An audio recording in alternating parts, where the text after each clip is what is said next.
بسم اللہ الرحمن الرحیم۔ عزیز طلباء السلام علیکم۔ ہمارا ہدایت النحو کے حل شدہ سابقہ پیپرز کا سلسلہ چل رہا ہے، تو اس سلسلے میں ہمارا چھٹا سبق ہے، چھٹا لیکچرز ہے آج، مروزی نمبر 76 سے لے کر 90 تک۔ مروزی نمبر 76 ہے، اگر افعال قلوب مبتدا اور خبر کے درمیان ہوں تو الغاء جائز ہے، اور اگر استفہام کیا ہوتا ہے؟ نفی نہیں ہوتا ہے۔ استفہام سے پہلے ہوں تو تعلیق ہوں گے، ٹھیک ہے جی۔ تو وہاں پر 3 مروزیاں ہوں گی، جس مروزی میں الغاء اور تعلیق لکھا ہوا ہو، یعنی کہ مبتدا اور خبر کے درمیان الغاء، استفہام سے پہلے ہوں تو تعلیق، تو اس مروزی کو آپ صحیح کریں گے۔ مروزی نمبر 77 ہے، زید ہاؤلائے اور کام ہاؤلائے میں ہاؤلائے کا لفظ جو ہے وہ مبنی ہے۔ مبنی وہ ہوتا ہے جس پر فا نصب وغیرہ یہ داخل نہیں ہوتے۔ مروزی نمبر 78 ہے، درست جملہ کون سا ہے؟ 3 جملے ہوں گے، ان میں سے آپ نے صحیح جملہ چننا ہوگا۔ وہ یہ ہوگا، نکرہ کے لیے جملہ خبریہ صفت واقع ہوتا ہے، ضمیر نہ ہی صفت نہ ہی موصوف ہوتی ہے۔ یہ جملہ جو ہے وہ آپ کو درست ہوگا، باقی 2 جملے ہوں گے وہ غلط ہوں گے۔ مروزی نمبر 79 ہے، مثال ہے، وہ پوچھ رہا ہے کہ کم رجلن عندک میں کم جو کیا ہے، کم استفہامیہ ہے، جبکہ دوسری مثال میں کم کیا ہے، خبریہ ہے۔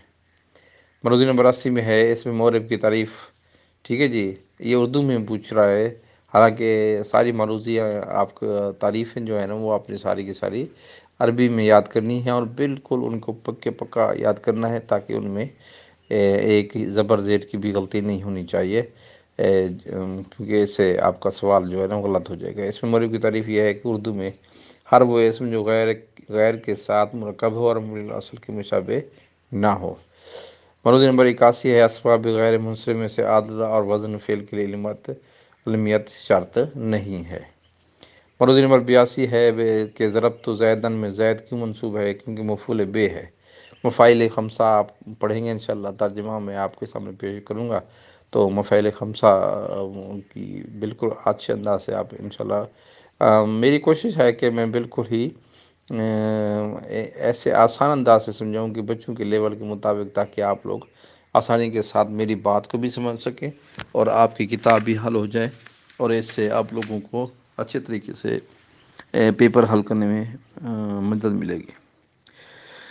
اچھا جی، مروزی نمبر 83 میں وہ پوچھ رہا ہے کہ حال اور تمیز کے بارے میں آپ نے پڑھا ہوگا کہ حال کیا ہے، حال کیا کرتا ہے۔ حال کی تعریف یہ ہے کہ حال فاعل یا مفعول کی، اس میں سے فاعل کی یا مفعول کی یا دونوں کی حالت کو بیان کرتا ہے، ٹھیک ہے جی۔ حال کیا کرتا ہے؟ فاعل کی حالت بیان کرے گا، یا مفعول کی، یا دونوں کی حالت کو بیان کرے گا، ٹھیک ہے جی۔ اچھا جی، اس مثال میں قرآن مجید کی یہ آیات کریمہ ہے، سبحان اللہ، اس میں اللہ کیا ہے؟ اللہ اس میں صفت اور استثناء دونوں کے لیے ہوتا ہے، آیا ہوا ہے، ٹھیک ہے جی۔ مروزی نمبر 85 ہے، مثال ہے ہمارے پاس، یا حارث، اگر ہمارے پاس لفظ آ جائے، جملہ آ جائے، تو ہم اس کو منادا کی بات کے تحت اب اس کو ترخیم کریں، اس کو مختصر کریں، تو کیا کرنا چاہیے؟ کیسے پڑھ سکتے ہیں اس کو؟ ہارے اور ہارو، یا ہارے یا ہارو، آپ دونوں طریقے سے پڑھ سکتے ہیں اس کو، ٹھیک ہے جی۔ تو یہ ہدایت یہ مثال میرے خیال میں سمدیہ میں بھی ہے، تو انشاءاللہ آپ پڑھیں گے۔ مروزی نمبر 86 ہے، صفت مشبہ کی تعریف کیا ہے؟ یہ اپنے عربی میں تعریف میں ابھی پہلے تھوڑی دیر پہلے بتا چکا ہوں کہ اہم چیزوں کی ہدایت النحو میں سب سے پہلا کام یہی کرنا ہے کہ آپ نے اہم چیزوں کی جو ہے نا وہ تعریف لکھنی ہے، ٹھیک ہے۔ انشاءاللہ عزیز، جب میں نوٹس تیار کروں گا، سب سے پہلے ترجمے پیش کروں گا آپ کی خدمت میں، ترجمے کے بعد جب آپ پڑھیں گے انشائیہ سوالات، تو اس میں ہم ایک پہلا سوال ہر چیز کی تعریف لکھ لیں گے عربی میں، تاکہ آپ لوگوں کو اس کی اردو میں بھی، تاکہ آپ اچھے طریقے سے آپ کو یہ مثالیں سمجھ آ سکیں، ان کی تعریف سمجھ آ سکیں۔ اچھا، وہ کہتا ہے جی، عطف بالحروف کی قواعد کے، عطف بالحروف لفظ ہے یہاں پر، معذرت تھوڑا سا غلط لکھا ہوا ہے، عطف الحروف لکھا ہوا ہے، عطف بالحروف لکھنا چاہیے تھا۔ عطف بالحروف کے تحت کی قواعد کے تحت مرتب کا و بزائدن جو ہے نا، وہ یہ جملہ جو ہے وہ درست ہے، ٹھیک ہے جی۔ نمبر 88 پر ہے اس میں غیر منصرف پر کیا ہوتا ہے، اس کا قانون ہے کہ اس پر کسرہ اور تنوین داخل نہیں ہو سکتے۔ زافورہ اس لیے غیر منصرف ہے کیونکہ اس میں عدل اور عالمیت جمع ہو گئے ہیں۔ ٹھیک ہے جی۔ نمبر 90 آخری مروضی ہے آج کے سبق کی۔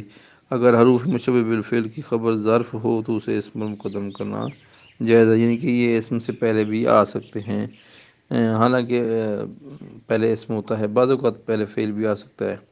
تو یہ ہمارے آج کی مروضیاں ہیں۔ انشاءاللہ امید ہے آپ کو، اگر آپ یہ سارے لیکچرز ہدایت النحو کی کتاب کو حل کرنا چاہتے ہیں تو میرا ترجمہ بھی پڑھ لیں، انشاءاللہ جلدی میں اپلوڈ کر لوں گا۔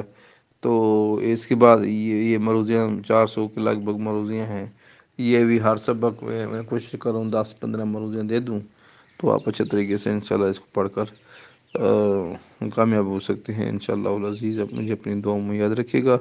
اللہ حافظ۔